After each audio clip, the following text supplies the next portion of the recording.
عسلامة ومرحبا بكم على قناتنا LVA Academy. كما تعرفوا الناس الكل LVA Academy est une chaîne spécialisée en éducation en ligne qui s'adresse à tous les élèves de la 7e année de base jusqu'au baccalauréat, toutes les branches aussi scientifiques et même littéraires. Aujourd'hui, on va s'adresser à nos élèves du baccalauréat. Pour bénéficier bien sûr de toutes nos nouveautés, n'hésitez pas à vous abonner à notre chaîne YouTube. Mentionnez aussi vos collègues et vos amis pour que ça soit bénéfique pour tout le monde. Alors, aujourd'hui, on va entamer une série d'exercices, un exercice en RLC forcé et un exercice en estérification, donc pour le deuxième trimestre, et qui servira aussi comme révision lors des périodes qui précéderont donc le concours. Alors, commençons avec le premier exercice. Alors, afin de réaliser la réaction d'hydrolyse, on réalise un mélange équimolaire formé de l'éthanoate d'éthyle, CH3COO, C2H5, et de l'eau, avec quelques gouttes d'acide sulfurique concentré, H2SO4. Le mélange est réparti sur des échantillons identiques dans des tubes à essai. Chaque échantillon contient initialement N0 mol d'éthanoate d'éthyle et N0 mol d'eau. N'oubliez pas qu'on a dit que c'est un mélange équimolaire. Donc le nombre de moles des réactifs est le même. On place ensuite simultanément tous les tubes dans un bain thermostaté ou un bain marine, à une température qui est égale à 50 degrés Celsius. Et on déclenche par la suite un chronomètre. L'heure ou le temps de début de l'expérience sera noté T0 pour suivre l'évolution de la réaction au cours du temps. Alors, pour cela, on va réaliser un dosage par une solution de soude 2 fois molaire en présence du phénolphtaléine. La première question, on nous demande d'écrire l'équation de la réaction d'hydrolyse qui a eu lieu. Par la suite, on va identifier le rôle de la solution de soude en premier lieu. En deuxième lieu, le rôle du phénolphtaléine. En troisième lieu, le rôle de l'acide sulfurique concentré. L'avancement de la courbe de la réaction sera enregistré dans une courbe X. Donc sur l'axe des ordonnées, l'avancement donc en X, 10 fois moins 1 molaire, et sur l'axe des abscisses, le temps en heure. Alors, on va dresser en premier lieu le tableau d'avancement de la réaction. Voilà. Et on va établir l'expression de la constante d'équilibre K en fonction du taux. C'est l'avancement taux F final. On va déterminer taux F tout en sachant que K est égal à 0,25. Il faut savoir que K, elle est sans unité. Elle n'a pas d'unité. C'est une constante d'équilibre. Et on va par la suite déterminer la composition du mélange à l'équilibre. Quatrième question. Dans une deuxième expérience, on étudie à une température égale à 100 degrés Celsius et en présence de quelques gouttes aussi d'acide sulfurique, le H2SO4. L'hydrolyse de la même quantité N0 d'ester qu'on vient de déterminer précédemment avec une quantité N1 d'eau telle que N1, le nombre de moles d'eau est supérieur à N0. On va doser la solution avec une solution de soude. À T1, le volume de soude versé est égal à 10 ml. À un temps T2, bien sûr supérieur à T1, le volume de la base sera 20 ml. N'oubliez pas qu'on a 5 échantillons, donc on va doser chaque échantillon de part. On nous demande de déterminer la quantité d'acide présente à chaque instant et on va calculer la vitesse moyenne entre ces deux instants, sachant que delta T, qui est T2 moins T1, est égal à 40 minutes. À un instant T supérieur à T2, la vitesse est nulle. Qu'est-ce que ça veut dire une vitesse nulle?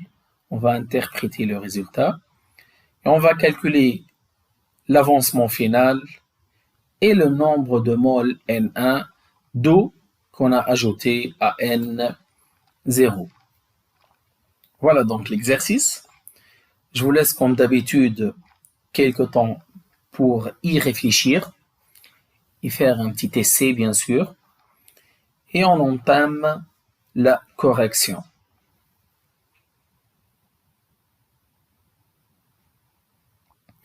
Donc la première question, c'est écrire l'équation de la réaction d'hydrolyse qui a eu lieu. Voici. Donc on a ester plus eau donne acide plus alcool. Donc, faites bien attention. Alcool plus acide, si l'acide et l'alcool étaient à gauche et l'ester et l'eau étaient à droite dans les produits, ça sera le sens d'estérification. C'est une réaction d'estérification. Si on part de l'ester et de l'eau en tant que réactif et on obtient de l'alcool et de l'acide, en ce moment, on parle d'une réaction d'hydrolyse. Alors, deuxième question.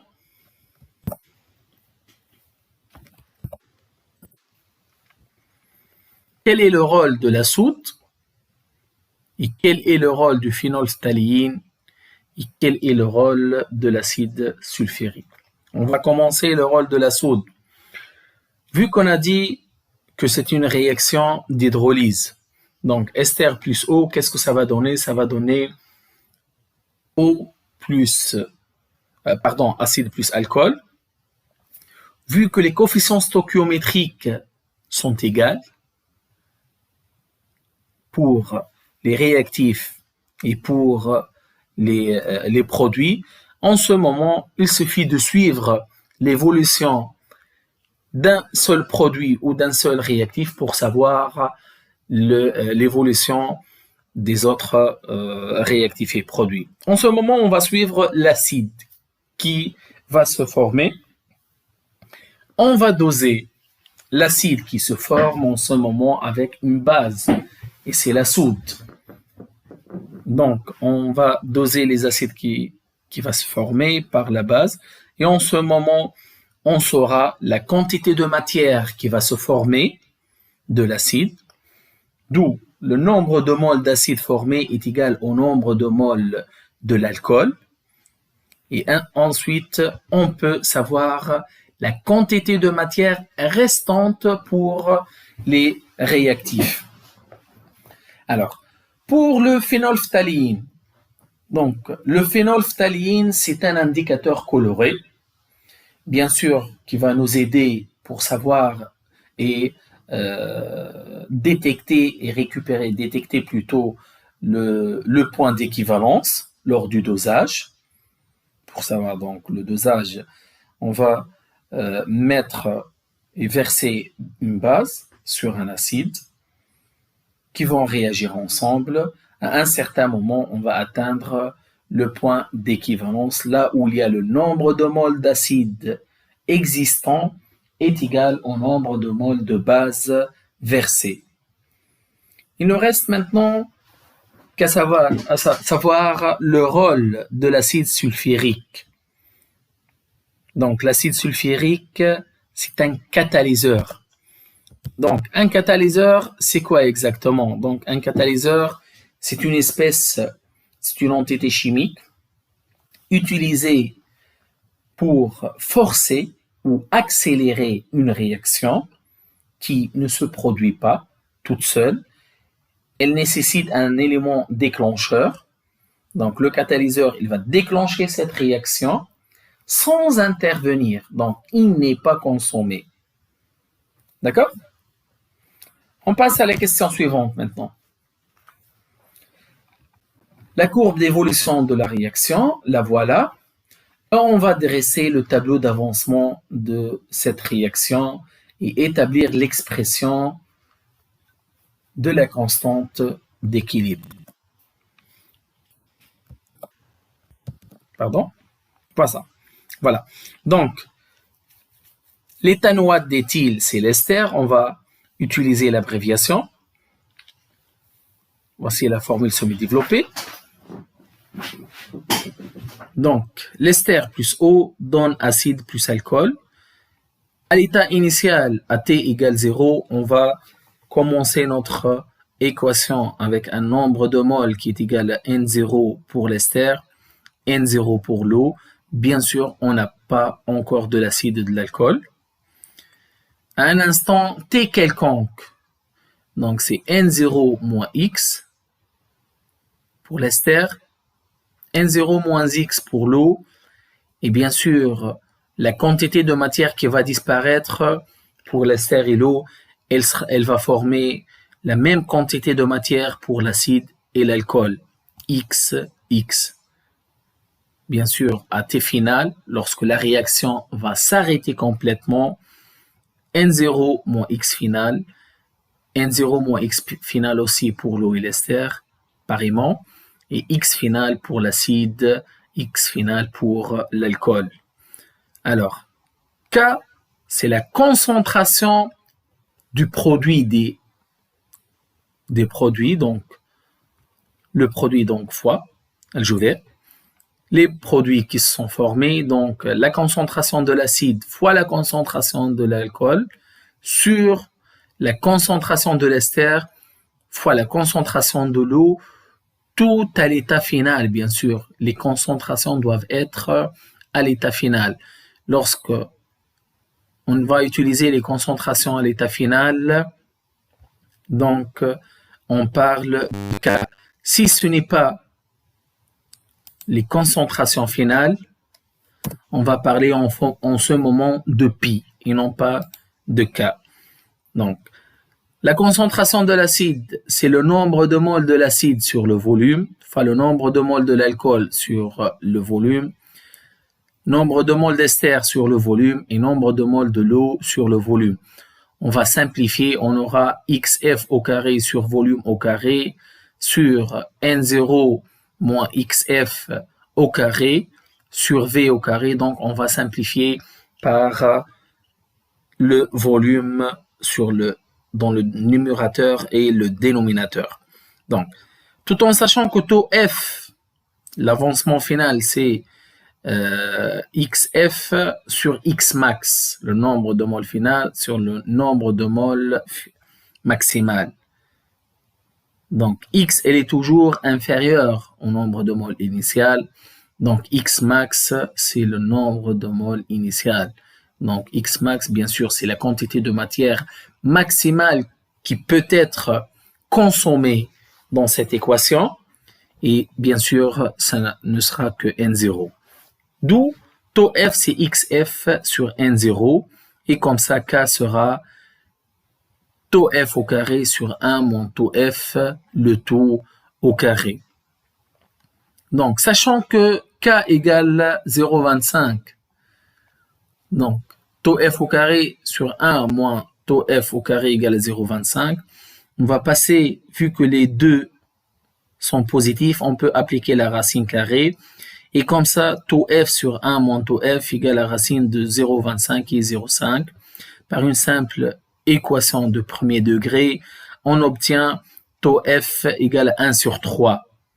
Du coup, xf, à partir de la courbe, on sait bien que xf égale 0,167 10 moins 1 mol. La voilà. Alors, N0 est égal à xf sur taux f égale à 0,05 mol. Et par la suite, à partir de cette équation et cette ligne-là, on peut déterminer la composition des produits et des réactifs à l'état final. Donc, quatrième question. Dans une deuxième expérience, on a dit on va utiliser toujours cette réaction, la même réaction, le même catalyseur, le même indicateur coloré, mais à une température 100 degrés Celsius cette fois-ci. On va ajouter un nombre de moles d'eau qui est supérieur à N0. Alors, nombre de moles de l'acide, c'est égal 2 fois 10, 10 moins 3. 2, c'est la concentration. C fois V, donc nombre de moles de l'acide est égal au nombre de moles de la base. C'est égal à C fois V, CB fois VB. La concentration de la base est 2 fois molaire. Le volume versé est égal 10 fois 10 moins 3, d'où on va obtenir 20, 10 moins 3 moles. À l'instant T2, le nombre de moles est toujours C fois V, toujours. Donc 2 fois 20, 10 moins 3 est égal à 40, 10 moins 3. Par la suite, la vitesse moyenne, c'est delta X sur delta T.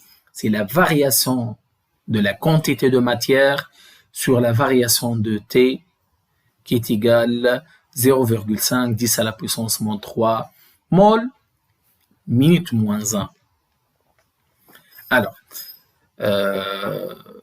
c'est un exercice typique. J'espère que ça a été clair pour vous et bien détaillé. Donc, vous pouvez bien sûr le répéter tout seul sans avoir recours à la correction. Soit les exercices d'estérification ou l'hydrolyse, c'est toujours la même typologie. On va aussi faire d'autres exercices d'estérification.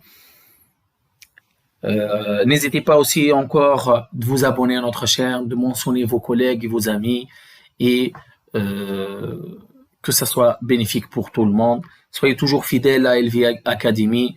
À très très bientôt avec une autre vidéo pour le reste de la série et avec d'autres séries.